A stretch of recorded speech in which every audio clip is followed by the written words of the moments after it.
Sú kvóty možnosť, ako podporiť rodovú rovnosť?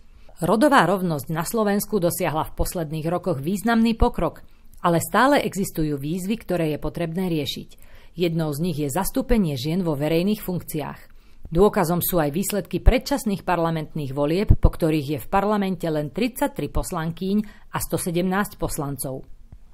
Na Slovensku sa podpora rodovej rovnosti deje prostredníctvom legislatívy a politík, ako je napríklad antidiskriminačný zákon, ktorého cieľom je zabezpečiť rovnaké zaobchádzanie a príležitosti pre mužov aj ženy. Avšak toto úsilie sa ukazuje stále ako nedostatočné. V Nórsku existuje systém, ktorý používa kvóty na zabezpečenie rodovej vyváženosti v správnych radách spoločností, kde platí, že musia mať 40% zastúpenie každého pohlavia. V zákone o miestnej samospráve je uvedené, že všetky výbory zriadené volenou miestnou samosprávou musia mať 40% zastúpenie každého pohlavia. Požiadavky na rodovú rovnosť v Nórsku sa týkajú aj štátnych delegácií.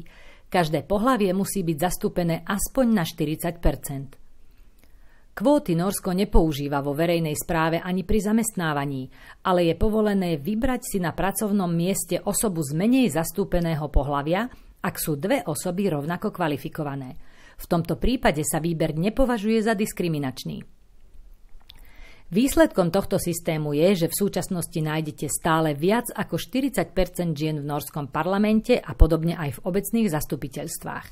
Na Slovensku je zastúpenie žien v parlamente len 22% a 21% v zastupiteľstvách.